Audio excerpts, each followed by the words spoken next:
गजाननं भूतगणाधिसेवितं कपित्थजम्बूफलचारुभक्षणम् उमासुतं शोकविनाशकारकं नमामि विघ्नेश्वरपादपङ्कजं। गुरुर्ब्रह्मा गुरुर्विष्णु गुरुदेव महेश्वर गुरु साक्षात् परब्रह्म तस्मै श्री गुरुवे नमः। तस्मै श्री गुरुवे नमः। एक बार त्रेता जुग माही शंभु गए कुंभ जरि सिपाही। संग सती जग जननी भवानी पूजे ऋषि अखिलेश्वर जानी।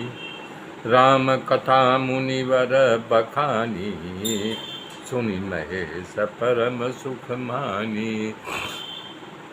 जय राम सिया राम जय जय राम, जय राम सिया राम जय जय राम। एक बार शिव बाबा त्रेता युग में अगस्त ऋषि के पास गोदावरी के तट पर गए। और किस लिए गए? कथा सुनने गए। ऋषि देव ने बाबा की पूजा की और आसन दे करके बिठाया और पूछा क्या आज्ञा है। बाबा जी बोले हम श्री राम की कथा सुनने आए हैं। अगस्त ऋषि शिव चरित्र के अद्भुत प्रवक्ता हैं। शिव जी बोले कि मेरे प्रभु की कथा सुनाइए। अपनी चर्चा सुनना तो पुण्य का नाश होता है। सनातन सत्य में इस प्रकार से पुण्य का नाश होता है। अपनी चर्चा सुनना, दूसरे की बुराई सुनना। परम धर्म सुर विदित अहिंसा अपर निंदा सम अधन गरीसा। दूसरे निंदा के समान कोई पाप नहीं है। अवसर आए तो मौन सावधान रहना चाहिए। जब हम किसी की निंदा करते हैं तो उसका पुण्य बढ़ता है और हमारा पाप बढ़ता है। कहीं भी कभी कैसे भी हो किसी की निंदा न सुननी चाहिए न करनी चाहिए। शिव बाबा अपनी क्यों सुने, साथ में जगत जननी माँ भवानी भी थी। जब पार्वती जी ने बाबा जी से कहा कि आप मुझे राम जी की कथा सुनाइए तो शिव बाबा जी ने कथा सुनाई और प्रशंसा भी की।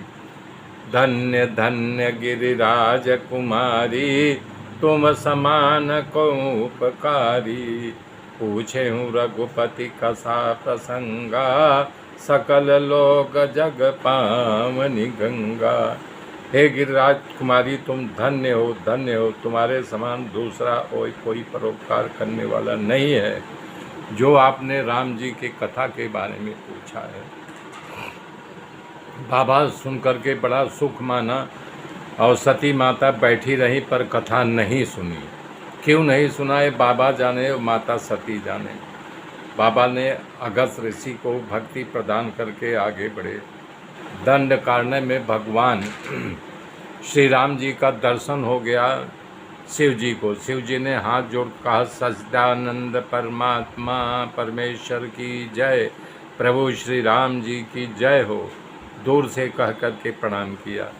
सती माता ने देखा तो बोले आप उनको क्यों प्रणाम कर रहे? तो बोले नहीं तुम भी प्रणाम करो। सती माता को बाबा जी ने समझाया पर वो नहीं मानी और किसी के समझ में नहीं आता। शिव जी ने सती को बहुत समझाया पर माँ समझ नहीं पाई।